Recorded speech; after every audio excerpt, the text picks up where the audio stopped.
Official title is Director of Support.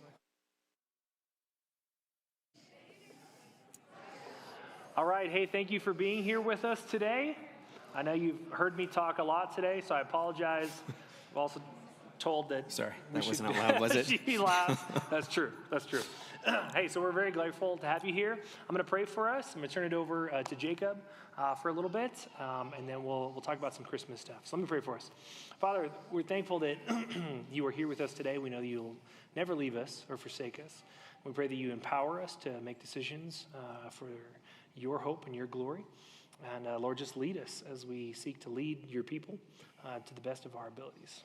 In Jesus' name, amen. I'm here with Jacob. He is an elder and director of support recovery here, and he has a great library of books. You're a smart dude, so we're grateful to have him up here. I like the books more than I like the reading. That's true. So in case you didn't notice, I'm not Roy. I think the height and the hair color might give that away.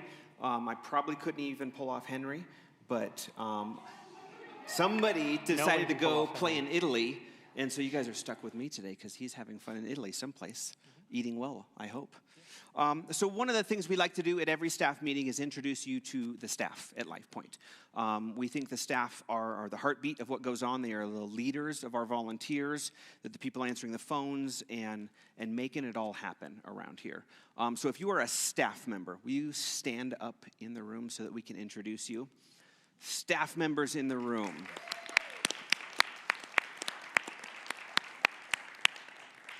We have, I'm going to start on this side. Fred, oh, don't sit down just yet, you guys. Don't cut. Fred is our student pastor. Woo! Tracy is one of our hospitality directors. Hospitality, not first impressions. We just changed that name, right? Okay. Holly is her counterpart, both for hospitality and community outreach as well, right? We have Madeline, one of our facilities coordinators. We have Dave, one of our technical directors. ZJ, worship pastor. Up on the very, very top, we have Sean, our communications and IT director. Tyler. You've been in a staff meeting before, or a family meeting before, right? First family meeting. Tyler is our brand new facilities director. He's been with us almost for 3 months, so his first family meeting. We're glad that you guys are here. We'll come back to the elders in just a minute. We have Julie, one of our admins. We have Bonnie, one of our admins and finance directors. We have Danielle, our next steps director. Help me see who I'm missing. We have Rachel, our women's ministry director, Lifepoint Women director. Margie, one of our admins. We're glad you're here, Margie. Who else am I missing around the room? Bruce, safety director. I think that's everybody, staff-wise, that are right here. Up here. I know. Awesome. Keeping me on my toes. If you are an elder or board of directors member, will you please stand? Yeah, you can stand up for them too. Frank, our board of directors. Woody behind him, one of our elders. I'm going to come back to you in just a minute. Chad, you're going to hear from in just a minute from our board of directors. Ladine behind him, board of directors. And Alan Rassel, you guys met last family meeting, so 3 months ago. He was at the time our one of our board candidates, and we're happy to say that you guys have affirmed him, and he is our newest board member. So welcome, Alan. We're glad that you guys are here. Did I miss anybody in the room? All right. Cool. Elder here. I sit on the board of directors and elders as well. I'm going to welcome up Chad. Chad's going to give us a financial update. We do this every family meeting, just so you know where giving goes to, you know what we're trying to accomplish. I'll talk a little bit more about that, but he's going to give you the update. You want to turn that one on. I need to turn it on? Yeah, we got you. Thanks, guys. Thanks for being here, Chad. Yeah. It's not coming on. Hand me that one. Oh, there it goes. Got it? Cool. I saw a light. Nope. There we go. Okay. Good morning. Thanks for having me, guys. Hey, as typical, for those that have been to family meetings before, we want to spend a few minutes to walk you through the numbers.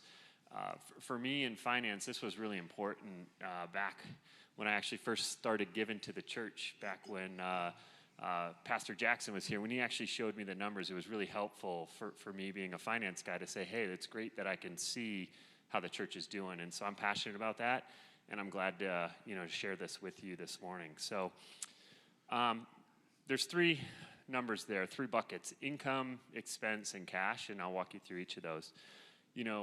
From an income perspective, what I'm talking about is what we received in for tithes and offerings from July, which is when our fiscal year starts, through September, so the last quarter.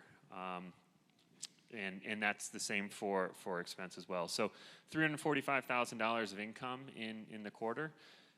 This is flat to last year. So basically it's within about $1,000 or $2,000 of the same amount that we received last year. So that's good that we're not going backwards. However, when you get over to the expense line, we have invested a lot in our staff over the last 12 months. We've brought folks on to help round out the staff. Last year we had some open positions. So this is the first time that I can remember doing this where our expenses are greater than our income.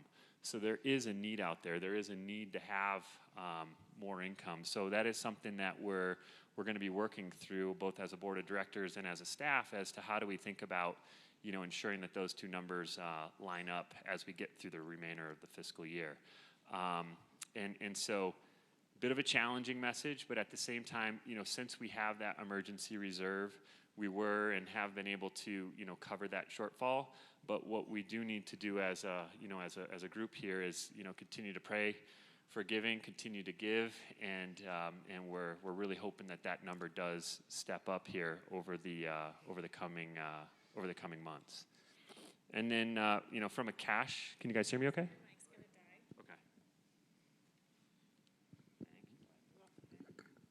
You guys hear me okay? Is it on? Oh, great. from a cash perspective, $583,000 in the bank. So what's important to know is that we aren't broke, right? We've planned for this. We have savings. We have an emergency reserve. We have designated funds. There's still funds out there to finish just a couple of final things with Reignite.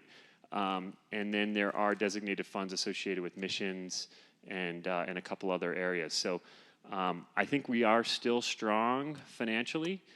We do appreciate everybody's giving, but we wanted to be really open with where we are through the first quarter. So continue to pray for giving to uptick, continue to give, and we just appreciate everybody in this room, and that's all I have for today. So thank you, guys. Thank you, Chad. Appreciate it. Thank you. I don't know if Chad mentioned this, maybe you did. September is notoriously year-round the lowest giving month we normally do. So, Chad's done a great job of helping us understand that. And so we will be meeting about that as well. And like you said, we're not broke. We've got cash reserves and stuff. But we'll probably be teaching on giving and making some moves to help us in that direction. And so one of those is maybe a surprising one, is that sometimes like when it feels like you're maybe on a shortfall, you can tighten up. And it's interesting is that God often does some really cool things even when you don't have all the resources that you would like.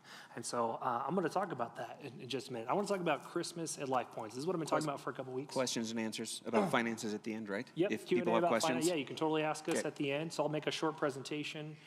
It's going to be lunchtime, so when I start to see daggers in your eyes, I will wrap up, I promise. So I will do that. So I want to tell you a little bit about Christmas. And again, as far as I know, I've asked everybody, we've never done something like this before, and this will be quick. It's not going to take me long to get through all this. So I want to tell you about Christmas at Lifepoint historically. Just since I've been here, all of them have looked different because of what's going on in the world and because of just the uniqueness of coming to a new place, at least for me. So in 2019, want to make sure there were normal Christmases. There were 7 gatherings. My first year here, I got the death flu. Could have been COVID. We don't know. I got something, and I was sick, and I was out. So my first Christmas, I only got to preach a couple of them. And then afterwards, Roy got to take over, and I'm so grateful that he got to do that.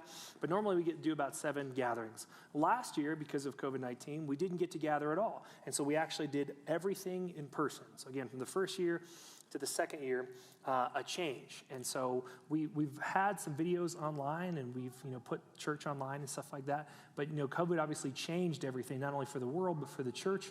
And so we started to put more things online. So last year, I don't know if we've ever done Christmas only online. My guess is no.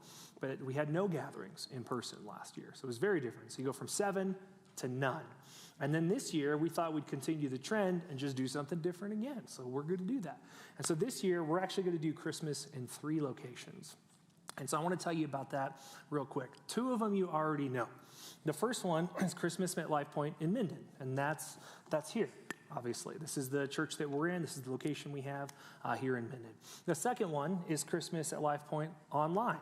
And so online is here to stay. We believe that the people who are watching online and participating online in various ways are as much a part of our church as everyone else. And I'll give you some statistics in a minute. But the third one is the new one. The third one we want to do this Christmas is we want to do Christmas at Lifepoint in Carson City. And I'm going to tell you why. Yeah, the woo. That's a good one. That's cool. I like it already. It's better than a boo. That's good. So I want to tell you, I want to focus on that real quick. So I want to focus, you guys, if you've been here for Christmas, you probably know what it's like here in Minden. Even though we do different themes every year, you probably have experienced something online. And so I want to focus in on Christmas in Carson because it's the new one. It's the one that we haven't done. And as far as we know, we've never done a Christmas off campus. So I want to talk about Christmas in Carson real quick. I'm going to tell you just really quick details, and then I'm going to tell you the why. So the where is that the Carson Community Center. It's at Bob Boldrick Theater. And so we're going to do that. It's a great location, 1, because it's central to where Carson is, and 2, because you can see it from when you drive either up north or when you kind of go on William Street. It's a big place. If you put out signs, it's a well-known place. People have gone to plays and graduations and all that sort of stuff at the theater. And so you can show the pictures of it. Our team went there. You can go to the next ones. So that's the outside, which is the next picture. Thank you, Wendy. And so that's what it looks like from the outside. If you've never been there or seen it, here's what the inside looks like. That's from their website as well. Our team went down there already, and so we've been planning this for a while. You got some people in the picture here. I think it's ZJ, Tracy, and a couple other people. And so we went and scouted out the place because we wanted to see, hey, what can we do here? What does it look like to do Christmas here? I think it seats about 500 or 600 people, somewhere around there. You can go to the next one. This is what it looks like from the stage looking outward, so it's pretty cool. And then the last one is Tammy taking a picture. She's making sure that, or the second to last one, look at what the screens look like and stuff. And then one more is this what the lobby looks like. So we wanted to give you kind of, if you've never been to Bob Boldrick Theater, it's a great place to set up to have a large gathering, which is something that is kind of unique in COVID times. But Christmas is a time where people who wouldn't go to church normally might say yes to going to church. And so we realize that. And so we want to capitalize on that. But why Carson City? So I want to tell you real quick, I'm going to throw a bunch of numbers out you real quick, and then I'm going to kind of explain them. So I asked Julie, who's in our admin, thank you very much, Julie, for these numbers. And so I want to tell you about people in Lifepoint's database. So we have a database where people have phone numbers and where you can register for stuff. It says 8,166. I'm no math major, but we don't have that many people to go here. And so that's all the people who have kind of come in, and maybe they filled out a connection card, maybe they're still here, maybe they're not. So of those people, about 3,470 have attended in some way. We have about 182 members, people who have gone through the class and said, hey, this is my church. I'm invested in its present and its future. We've had about 714 guests that we know of. There's probably more than that, but just guests who have let us know, hey, I visited your church. I liked what I saw. Maybe I'll come back. Some have. So total attendance and members, 3,652. Grand total with guests is 4,300. And so if you look at that, you go, man, we're not capturing everybody. Every church has this problem. We call it the backdoor problem. When someone comes in, sometimes they stay and they like it. Sometimes they find a church that's more suited to their needs. Sometimes they're just visiting, and maybe they never come back because they live in Minnesota and not here. So it's very different. So here's what I want to highlight about some of these numbers. And again, I asked Julie to tell us, what is it like when people interact with us? Meaning we have some sort of information. They've registered for a small group. Maybe they bought a study guide. Maybe they go to Lifepoint Women or Men, or maybe they filled out some sort of card. And the numbers are kind of surprising because we're located in Minden. So here's the Minden number only. About 597 adults somehow have interacted with us. About 971 adults and children. So it's a lot of people. And at one time we were a church of about 1,000 people. We're not sure exactly how large we are because we have a lot of people online. So about 597 adults, 971 adults and children in Minden. And remember, our church is located in Minden. Here are the Carson City numbers. Higher in terms of adults and higher in terms of adults and children. And so what this tells us is more than half of our church, as far as we know, commutes from Carson City to here. And if that's you, can I ask, does anybody live? I live in Carson City. Anybody else live in Carson City? Awesome. Thank you so much for telling us. So we understand that people make the commute. And, there is this kind of almost dividing line. It's that hill going down. Carson City people usually go down. Minden people, for some reason, as far as I talk to, don't come up north as much. And so we understand the dynamic that almost half of our church comes from the north. And if you're curious about our online viewing, I wanted to give that to you as well. So here are online stats, and these are devices, so we actually don't know how many people there are. Our website average, if you tune in to a gathering, is about 104. Again, that's devices. That could be 104 people. That could be 300 to 600. We got no clue. And then there's a YouTube average, is about 178. If you're wondering where I'm getting these numbers, they're the average from the beginning of the year until now. So some Sundays really, really huge, some Sundays a little smaller. This is about the average. So we really do have an audience in 3 locations. We've got at least Minden, at least online, and at least Carson. And that's not even counting people coming from Reno and Tahoe and other ways. So here's what I want to kind of throw out to you guys. So if you live in Carson, or maybe you just care about people who are in Carson, and you go, man, I want to help provide Christmas in a way that's special, I want to give you 3 ways to partner with us in Christmas in Carson City. The first place, and you know me, I love alliteration, so they're all going to be G words, so it's going to be great. So first one is to get involved. And so you can lead or volunteer to make Christmas happen in Carson City. And my advice, if you live in Carson City for Christmas, you should go to Carson City in Christmas. We're going to do one gathering, 7 p.m. on Thursday. I think it's the 23rd. I forgot the date, but it's Thursday, and we'd love for you to go there. If you live in Carson City, you should go to that one. And if you live there and you've been a part of this church for a while, or you're just invested in that city, we ask that you volunteer and you lead, because it's a great place to invite your neighbors or your family members or your neighborhood if you'd like to. Maybe that's the place you should go. And so we also want to make sure that we have a goal. So meeting in Carson City and bringing Christmas there is a good goal in and of itself.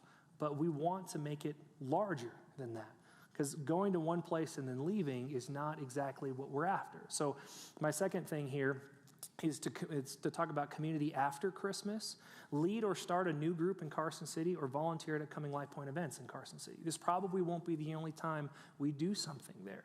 In fact, this may let us know based on people who are there to go, hey, we wish you guys were here more often, or we wish you guys would do things here more often. And maybe that opens up a ministry opportunity, because we have plenty of churches that are in this valley, but there are still plenty of people who are not yet reached with the gospel. And so this is our attempt to do that. And so we hope that the win after Christmas is that we have new small groups. We've got lots of people in Carson City who cannot find a small group because there's like 3 to 5, somewhere around there. If Sherry was here, I'd ask her, but I think it's about 3 to 5. So we have a big need of people looking for a small group in Carson City. So maybe that's you. Maybe you've never started a small group before. Maybe it's daunting. We want to help you out. But we would love to do Christmas and then afterwards go, hey, we're going to remain here. Our presence is going to remain here through a small group or through an event or something else. And so we hope that you'll do that. The second one is to go invite. Again, I told you it was going to be a G word, to go invite. This is a great place to invite your neighbors, your friends, or your family. Most people won't go to church, but they will go to Christmas. It's an easy invite to your family. Hey, we're going to have kids stuff. We're going to have some strawberry blonde guy. He'll say stuff. He's occasionally funny. Like you can invite them. They'll go because Christmas is an event for people. It doesn't feel like church. And so it's a great way for you to invite your neighbors and your friends and your family members. And most people don't invite. Less than 5% of Christians invite a friend, which is crazy. And so there's a large amount of growth. We'll have cards to give out as we get closer to Christmas. You can give a personal invitation, but we hope you'll do that. And this is kind of what I've already said. It's an easy invite. Most people attend a Christmas gathering if invited, and they don't think of it as church because it's not. In Carson City, it's a theater. So you're not asking them. Say, hey, you want to go to the theater with me on Thursday? It'd be great. It's a great way to say that. So it's an easy invite. Christmas is different than saying, will you come to church with me on Sunday? It's a Thursday. It's not at a church. It's in their neighborhood, and they know you. You put those out there, and they're more likely to understand and probably to go with you. And the third one is to give an investment. It does cost money to do this, and we do think of it as an investment. And I'll explain that in just a second. So give to provide equipment, materials, and a great experience for Carson City. So we do have a budget for Christmas. This thing is new, so it's outside of the budget. And part of the reason I'm bringing this up, if you know, I've been here about 3 years. I've never asked for money since I've been here. And so this is kind of the first time for me to ask and say, can we do this? And I believe the purpose is right. We're not asking for, a bunch of different cool stuff to make something cooler. We're asking for an investment into the community, and I hope you'll join us in that. And it has long-reaching ramifications. It really does. And so I want to talk about a couple of those. So I want to tell you about what the number is. And part of the reason is last time we did a family meeting, someone asked us, what do you need money for? Which is the best question in the world, right? And some people said, hey, what are some needs that the church has? And so I thought about it, and I was like, I would like to tell you. So here's the number we're trying to get to. It's not a lot about money, especially in terms of our budget and stuff. Our goal for this is about $5,000. And what that does, it helps us not only rent the place, but it also helps us invest in some materials for later on. And so if you would like to do this, you can do this in a couple ways. You can come by the office during the week and you can give towards this. If you give online, you can just put in the memo, Christmas in Carson. Some of you are very, very generous, meaning some of you will say, you know what, I'll take care of that today. And if that's you, awesome, thank you. And, we're going to put the money to a good use. If we get over and above that, we will find other ways to put that to that will help make Christmas and this campus and other places, here in Minden, great. So if that's you, thank you in advance. But I want to tell you some of the things it's going to go to. So some of it's going to go to your reusable equipment. We would like to do this again. Meaning we really do believe that God has given us influence, and every church has been given influence, not just ours because of Church Online, but we're really taking seriously that a lot of our community does not live here in Minden or in Gardnerville. And so we want to do that multiple times if we can. And we do think we have a particular style of church. There are lots of churches in this valley. There are not a lot of churches like ours, and doesn't mean we're better or we're the best. It just means we have an approach and a style that some people find attractive. And some people don't, and that's why they go to other churches. So we hope to take our attractiveness and our style to somewhere where we think, people don't have that yet. And so if you invest in this, some of it is for equipment, for future Easter and Christmas locations and other places. It could be everything from the cabling we use, to some of the technology, to some of the stuff we bring with us. So our desire is to do this more than once, because we want to reach the people that we have. So the materials and resources to inform people of what Lifepoint has to offer. That's the other thing we do. We want to give out, here's another thing that's coming up, an event or something like that. And we want to invite them back, because the win is not just come to an event. Come to a relationship with Christ. And we hope to be able to start that. So I'm going to recap this real quick afterwards, but I want to give you one more screenshot. Is if you do want to give online, which is where a lot of people give, you can go to our Rebel Give, which is online. If you just go to our website, this is how to do it. You can give an amount, and towards the end, when you'd like to give, just put in Christmas in Carson, so we know that it's going towards this. And again, thank you in advance for your generosity. I want to tell you a couple different things real quick. This won't be the last time we're talking about this. So you're getting informed first. I'm going to begin to talk about this on Sundays. When I'm up there, I'm going to ask other people. You'll start to hear about it more and more. But the next kind of thing that we want to do is we want to gather people who say, you know what, I want to invest financial dollars, which is great. I want to invest my time. I want to invest my leadership. And so between now and November 21st, so that's the next slide that's up here, we're going to do a Christmas at Lifepoint Serve Rally. Normally we don't do that. And this year we're going to do it because we're in multiple locations. And so we're going to ask anyone who's involved in Christmas, and it's a great time to be involved. We'll do a Serve Rally here, and we'll train people for Christmas in Minden, and for Christmas online, and for Christmas in Carson City. And so that's the next time that we're going to bring this up in a major way. So if I were to summarize, go ahead. How many of you guys have been to an Easter Serve Rally? That's it? Oh. A handful of you? They are so much fun. They're fun. We do Easter Serve Rallies all the time. It's the biggest pep rally. It's so much fun, as well as getting the training that we need to actually carry it out.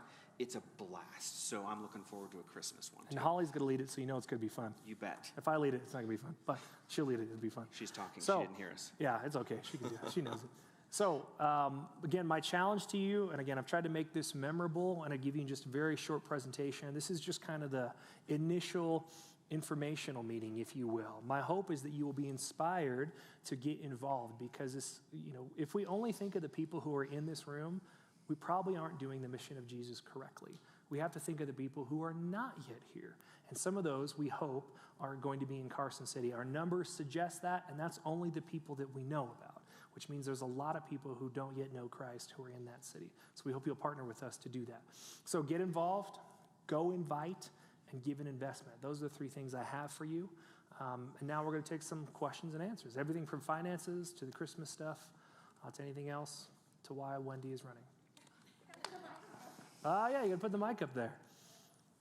So yes, we'd love for you to ask questions. I'm sure you've got a bunch. I'm sure I wasn't as clear as I would like to be. But if you have questions about our finances, about elders, board of directors, Jacob, or about Christmas or anything else, please come up here. We'd love to have them.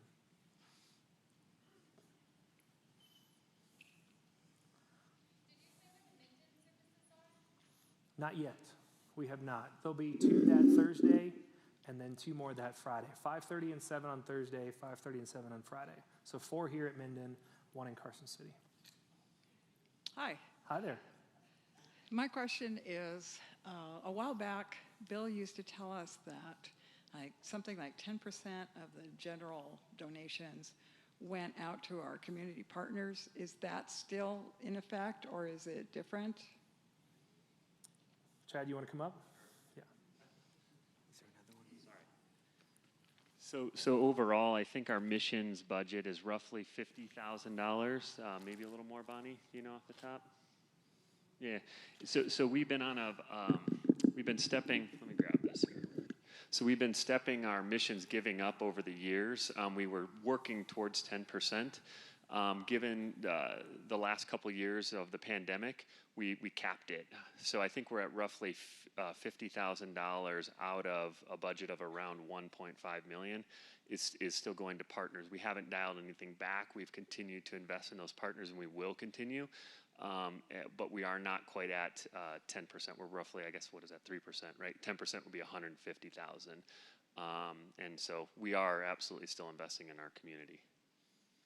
And the missions would be both yes. overseas missions, which Correct. we have a missions committee and team, as well as our local partners that we talk about when we talk about giving on your behalf when you're new, every Sunday morning, things like that. Did that answer your question? Okay. Thanks. Yeah, we've kind of separated out community engagement more here, and then missions probably more overseas and stuff, but yes, it's true.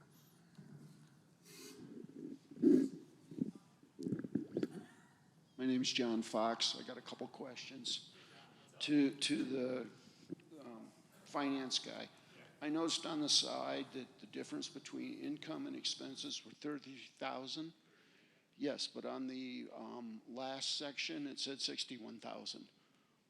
Why the difference? So that was just a shortfall between income and expenses. We also pay towards a mortgage. Some of that cash goes out of the bank into the principal. So in that expense account is really only capturing the interest expense. Some of it gets reclassified over to the principal, or reduction in the amount we owe for the building. I'm so glad I Got didn't try another to one? answer that question. Oh yes, not for you, not for you. This is for. You mentioned that we're going to do the stuff in Carson. Has anyone gone and taken and gotten all the emails or phone numbers for all the people that live in Carson? And is there going to be an email sent out to all the people there notifying them about this?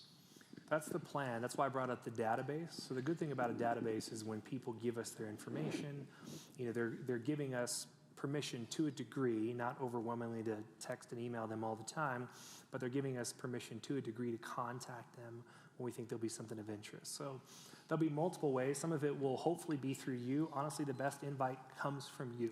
It does. It does not come from me. They do not know me. I'm just a guy. But to you, they're your friends, your neighbors, and everything else. So the best invite does come from you if you live in Carson, or if you know someone who does. They trust you. They do not know me. And so the best invite will come from you. And then in addition to that, we're going to have cards that you and other people can give out. Then there's email. There's also social media. So we've got a lot of ways to describe it. That's a great idea. Thank you for affirming that. Okay, for the finance guy. So the Chad. Similar question with our missions giving. Does that number include when the various ministries, because I know Lifepoint Women, Lifepoint Men, small groups, we all mobilize to do a lot of in the community giving, from Awaken to Fish. So do those numbers include what our ministries contribute, or are those separate? It's probably a Bonnie? Bonnie question. They're separate. So theoretically, that number is probably quite a bit more then. Okay. Yeah, it's just the designated funds we have to go to there from the overall church budget, not specifically from ministries and what they raise. Hey, Danielle, you get online questions? Yes, I have an online question. Greg asked, why would we focus on a new campus when we can't retain people and we have a deficit in giving? It's a great question. For one, it's not a campus, it's a one-off. Andy Stanley says the way you spell momentum is N-E-W. When you do something new, it tends to attract people. And so my hope is that just as we've been going online and telling people, so at one time we didn't have a budget. And again, I don't know which camera I'm looking in, but whoever you are, thank you. What was the name? Greg, thank you. It's a worthwhile question. You can totally ask this. At one time, we did not have a budget for online, but we knew we had to do it because there were people we were trying to reach. I think in a similar vein is that we don't have a budget for this Carson City campaign, and it's a small ask. I think if I was saying, hey, can we raise $200,000, that would be inappropriate, where we were at. But sometimes people are very generous to a specific cause, specifically because they're passionate about it. Sometimes people say, hey, I won't give to this thing, but I live in Carson, this other area, and I want that to succeed. And the other thing is that we take an offering at Christmas time. And so my guess and my hope here is that as Christmas, nears, Christmas is a time where people give a lot. And so this time, my hope also is that we're going to take an offering in 2 locations. And so not only will I believe that will fulfill and pay for Christmas, even if we raise none, but I hope we do. Please give towards it. I think that will help us, accomplish what we're trying to do, is to reach people. And I guess my last answer is, I think we should take risks to reach people with the gospel. I think it's as simple as that. Not irresponsible risks, but I do think we have to take risks in order to reach people with the gospel. And I think God honors that. So it's the best answer I could give. Hopefully that answers your question.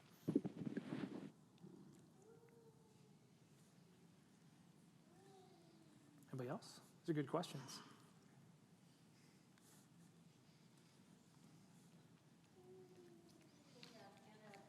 No, you don't have to stand up. So my name is Anita Swearingen, and my husband David and I have been part of the church for 21 years. We brought our 4 little girls over the mountain, and we became part of this fellowship at a time when this church was called Carson Valley Middle School. I work at Carson Valley Middle School, Carson Valley Christian Center. One of the reasons why David and I felt compelled to come to this valley was for all of these faces we see here, and for all of these faces that we will see come to know the Lord through the continued ministry of this church. But we came here, we were offered a job that included a health care package. And we could not have come if we had not had health care for our children. We raised 4 daughters in this church. When Kyle had his recent health concern, which all of us, I think, have known about, if you didn't know. I like how you say recent, because there's multiple. I know, but the more recent that was captured on camera, I asked the question of both him and his wife, not only how he was doing, but what were his next steps to, combat or help him with what was going on. And I was very surprised to find out that we as a church are not offering health care to anybody on staff. Now, I'm going to bring this up only because we were offered this. David and I, 15 years ago though, well, maybe it's been more like 10, that health care was something that had to be declined, which made me have to go into public teaching, which I love. I was in the private realm for a time, but we didn't have health care then. The church supplied our health care. So when I went back to public teaching, I was able to put David under my plan. So I am just making an appeal as not only a staff wife, but the fact that Rachel and Kyle do not have health care. We have 3 new families that have young children that are on staff. And I just can't imagine not, as raising young kids, not having the security of that. Now, I know, we all know that health care right now is extremely expensive, but I'd like to open up the conversation as a family, knowing that this is something, and I am correct, that you all do not have health care. So I'm just going to leave it at that.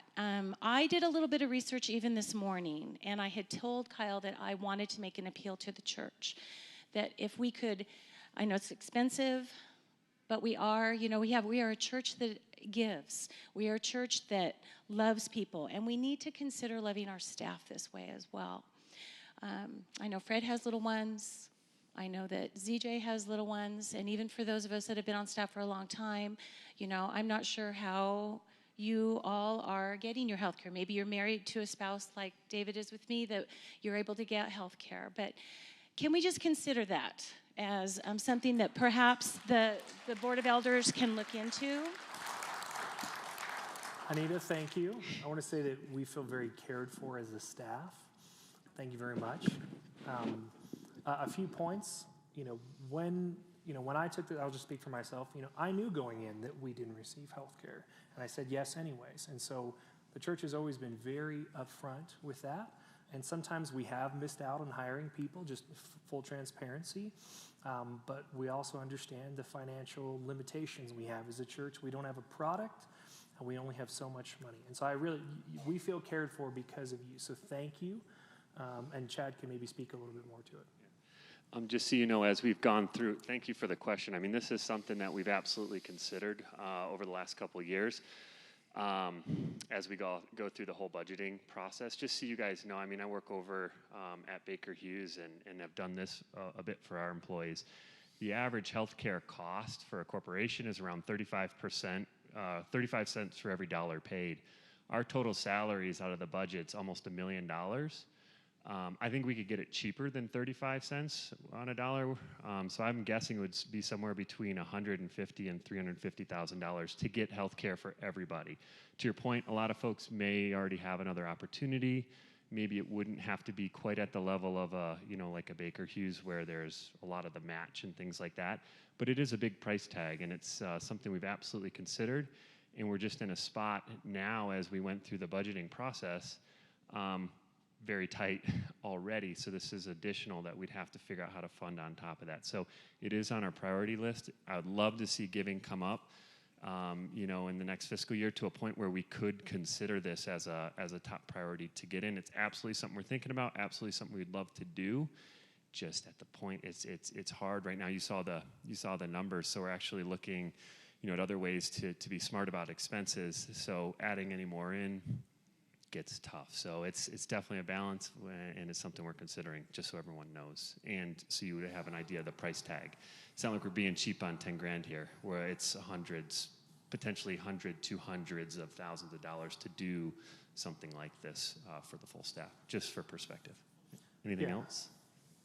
There was one thing that I had actually, I work for Douglas County School District, and one new idea that they're doing, maybe some of you know about the teledoc, which is just it's a virtual, I haven't used it yet, and David hasn't used it yet, but that might be something we might consider looking into, because I don't think you have to be part of a corporation that already has healthcare, but it's an online service through, the COVID time that if their kids have an ear infection or, something that would just provide a doctor's care, and that they could get, their pharmaceutical things, pharmacy stuff cheaper. I don't know. I'm a middle school teacher. What do I know? But anyway, Amen. But anyway, I want to open up that conversation, because I thought that something had been offered to them, because here I am a staff wife, but So anyway, thank you for hearing me out. I needed to. Thank you, Anita. I think we're all united in that we want to take care of the people as best we can, and the board does a really good job of that. Even in COVID tough times where there were a couple weeks when almost no one gave because we were all worried, and we thought about salary reductions and all that sort of stuff. And the board was like, we're not doing that until we can stabilize. And so they've always cared for us. And I think if we could do it, we would do it. So it's not a lack of desire. So far, it's a lack of funds for that. And so, but thank you for bringing it up. We feel cared for. More questions? I thought some other people would come up for questions. Oh. Well, after that, this sounds silly, but the numbers that you had up were, that are online and those that are in Minden, does Minden include Gardnerville and the whole Douglas County? It only includes the city that they've given us. And so it's not like an area, it's literally the city. So there's potentially a lot more. Potentially. And again, these are only the people that we know about. So when people come in, we don't take attendance on a Sunday, right? A new person would be like, hey, what the heck are you doing? We don't do that. So these are only the people who have given us some information. So there's many more that we do not know about. Correct. So that number is probably a lot bigger.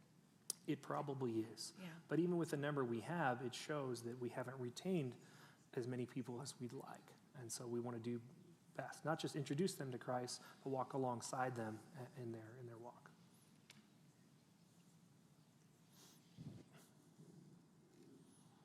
More questions online or in person?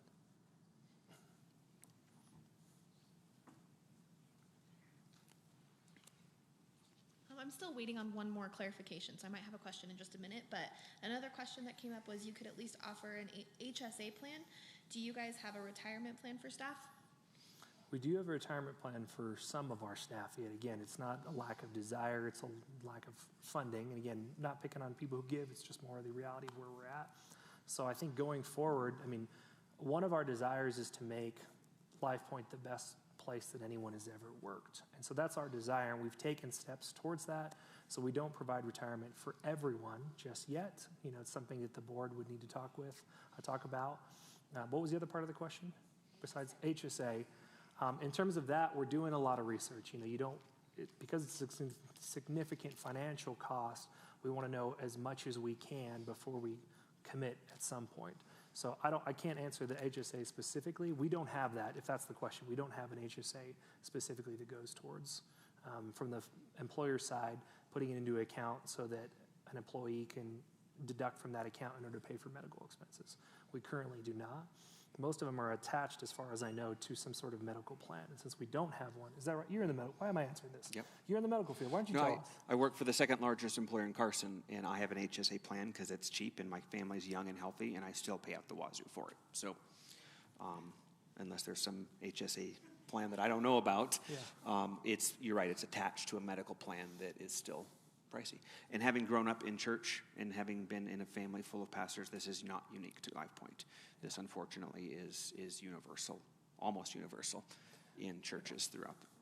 So, And my hope is that not, like, when you hear stuff like that, it's not that the board or you guys are not taking care of us. Please don't hear that. Like, we've got great vacation. You know, I think we've got a good staff culture that is improving. We have great jobs. And so please don't hear that as, why aren't we taking care of pastors, directors, and coordinators? We are not saying that, but we're really grateful that you guys care enough about us to ask these questions. So thank you. The church does a good job of taking care of us, and if we can improve, we will. Do you have another one? Yes. So to clarify, some of staff, why wouldn't our church ensure all could retire? Is it just the lead teams that have retirement? And for the HSA, he was saying specifically just HSA, not insurance. So I'm hearing that you take care of the top only. Okay. Well, some of it is a private matter, just to be clear, as I can't reveal all of that to you. We don't say who makes what and who has all the benefits. And so far, we have chosen to do that. Sometimes people assign a value either to benefits or to numerical financial compensation. So I can't speak directly at who. One, because they're not in the room, some of them, and some of them are in the room. And so I wouldn't want to give a picture that may be incomplete for some of you. And so I can say, again, that it's our goal to treat our staff as best as we can, both in retirement, health insurance, if we can do that, vacation. And like Jacob said, you know, we have a large staff for a church our size, which is great. It's a great benefit. Many churches do not get to have that. But with a large staff, it also means you have to make choices based on how you spend. And so we've made choices before I was here, and even before I was here and during my tenure here as well. And so we've chosen some things. Can we improve on those things? Yes, we would like to. So I don't think I can answer that question directly because I want to make sure to keep some people's privacy, their private matters. Sorry. And then technically speaking, the difference between an HSA attached to an insurance program versus by itself, I'm no expert, and I don't think you are either, but I know that there's research going on as far as what are the options out there.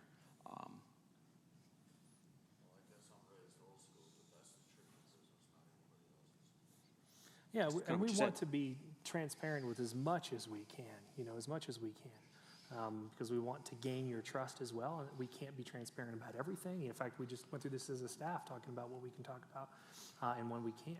And so I'm hoping that's enough. But again, we feel really cared for that you guys are at. That's what I'm hearing. I know that may be a tension-filled question. Hey, do you only take care of the people at the top? I mean, the answer is no. I mean, we try to take care of everybody to the best of the degree we can, but we'd like to get better at it, of course. And we feel incredibly cared for that you care about everybody on staff, not just the people at the top, if you will. Are there more easy questions? Again, it's a tough one. And again, you're welcome to ask. I mean, I love that you're asking that question, so please don't. I'm not shooting you down. I love that you asked that question, so thank you. Anybody else here? Finances, Christmas. No questions about Christmas. My heart is sad. You did a good job explaining it. Oh, well, thank you. I appreciate that. Yes, you just did. Is there any thought to have kids involved with the Christmas program up in Carson? We haven't done the whole, programmed everything yet. And so, maybe it's too much information. The way we do is kind of we work backwards. We do the series. We kind of find out where we're going. Usually I write the last message, and then from then we figure out, okay, what are some creative elements that kids or students or worship team or something. So I haven't written the Christmas message yet, so we're waiting on me, essentially. I'm lagging behind. So once I do that, that will help fuel some creative things. But Christmas time, we do plan to have kids in the room. and we always address them in some way, shape, or form. And so this year, I'm going to try to address them in the message, because we're doing that a little different. And then we also have fun, engaging things because it's a family gathering. So they don't want to hear me talk for 35 minutes. Adults barely want to do that. Kids don't want to do that. So yeah. So our desire, to answer your question directly, our desire is yes, to have kids involved in some way, either on stage or in the seats in some way, shape, or form. Started a trend. People are just raising their hands now. It's awesome. Hey, Karen. You're good. I'm just kidding. Having worked for a church and also the secular world in business, I just really am grateful and appreciate that, as transparent as our church is, really, I think that we share a lot, and I'm grateful for that, so thank you. It's because a lot of businesses wouldn't give some of the information that you guys are willing to share, so thank you.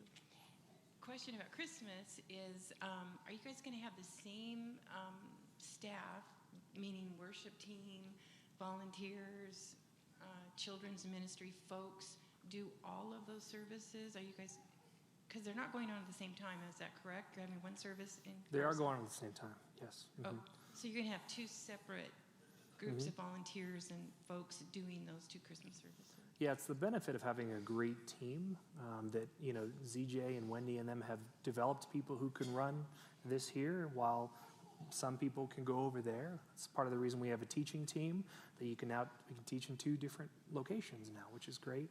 And so what we're kind of asking is staff who is already invested in Carson, meaning they live there and they know their neighbors there. We're asking a lot of them to go to the Carson one.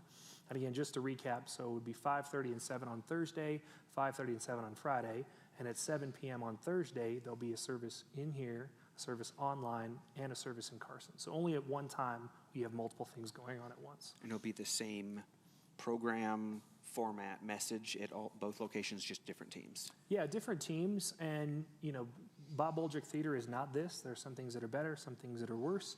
And so our desire is to provide a great Lifepoint experience wherever we go. And so we're navigating that. What can we do here that we could also do there? Because we don't want one to seem superior than the other one. Right. So the same message, taught by 2 different people, same worship songs probably, and then some creative stuff that will be similar, very, very similar. But we want it to be like, hey, we don't feel less than going to Bob Bulgick. We're grateful that we were here. Right. Okay, well, thank you so much, because I know people are going to ask, well, who's preaching there, and Someone what great. worship team, and all that. So thank you. You're welcome.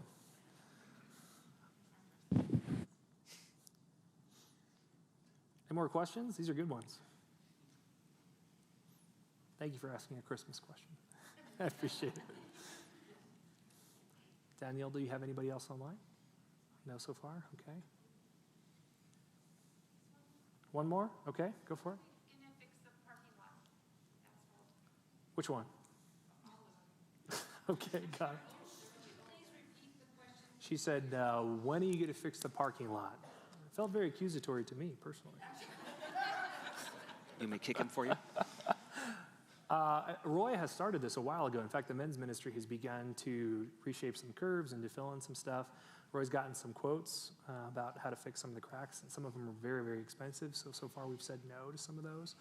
But we have started to fix things intermittently, and I think Roy's waiting on, he's in Italy right now, so I don't have the numbers in front of me, but I think he has gotten some quotes. Tyler, do you know any more to this? Or Yeah, it was about $26,000 to fix the front parking lot. So we are currently waiting for next spring to seal the back parking lot. But we have fixed the big majority of the cracks in the back parking lot. We just have to wait to seal it until it is cured. And then hopefully we can do the same in the front that we did in the back. We're waiting for the back first. thank you. Good. $26,000 to fix it, right? Okay, just to seal the cracks. So they've started in the back, but you guys know around here that's weather dependent, right? We seal a crack at the wrong time of the season, and it's going to ruin itself with the weather and the wet and the cold and all that stuff. So little fixes being implemented as we go, right, as opposed to a resurfacing of the whole thing. Yes, Yep, oh, thank you. Makes sense. Any more questions? I'm going to get you out under an hour here if I can. Not an hour from now. Under an hour. Just to be clear. Buckle I up. communicate for a living, but sometimes I not bring the clarity. Any other questions before? I mean, I'll hang out if you have some questions afterwards, and Jacob will be here, and I'm not sure if Chad will be here, so I don't want to commit him to that. But any other questions? One more time. You may have a question that someone online hasn't asked, and so if you would like to ask it so we can answer it for them as well, that would be helpful. Yes.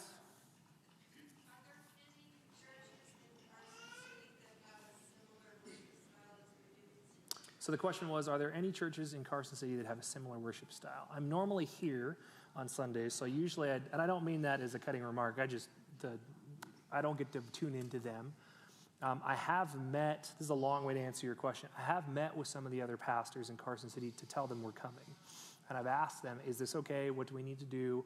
And almost all of them say, you are different from us. You are welcome. There are plenty of people to go around, so go ahead.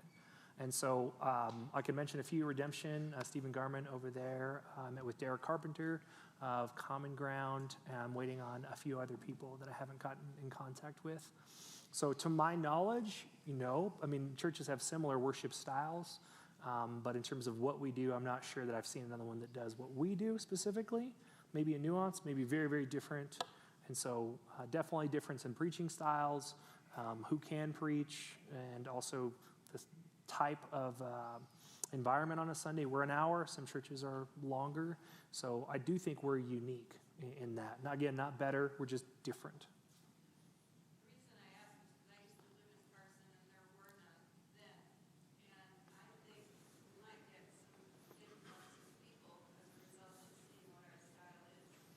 Yeah, just to be clear about the church thing, part of the reason I'm meeting with other pastors, again, I want to make sure we have a value in the Lifepoint way, which is kind of how we navigate our internal staff and our external values to other people, what kind of church we are. One of our values is we stand as one, which means we are for other churches. We're not better. We're not in competition. There's plenty of people. And so one of the reasons I bring that up is that if someone doesn't like our church, but they came, and hopefully they would ask us, we would point them to another church. We just want them to go to a gospel-centered church. And so, when another church wins and they're gospel-centered, the kingdom wins. And so we're hoping to do both of those. Hey, if we're different enough and you like us, come join us. If you're not, if it's not your flavor, we'll point you to somewhere else. It's a good question.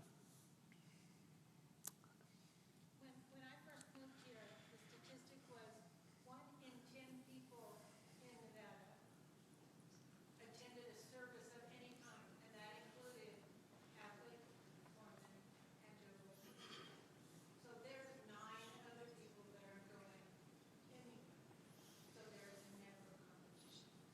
Yeah, the numbers are kind of hard to come by because if you lump Mormonism with Christianity, which I clearly did not this morning, that skews the numbers. I think when I got... Yeah, the point was that they were attending any kind of worship service. And that's 9 people not attending anything, good, bad.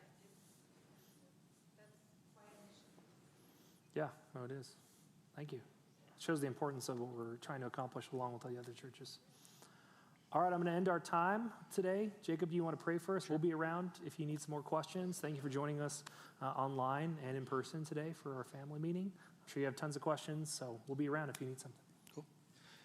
God, thank you for this amazing bunch of people right in front of us right now, God, the people that are engaged in your church, in your work.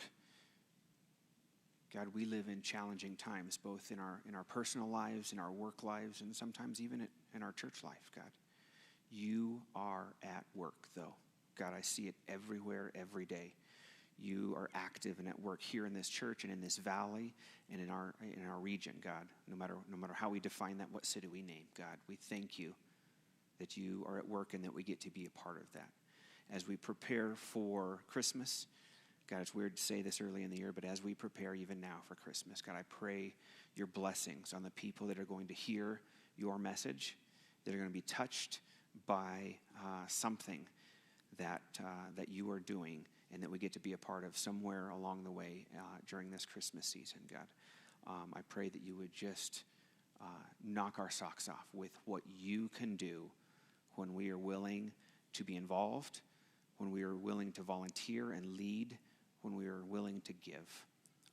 Just blow us away, God, as you have done so many times in the last several months and the last couple of years.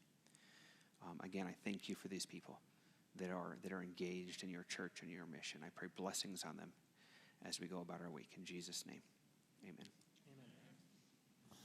Thanks for being here. Have a great day.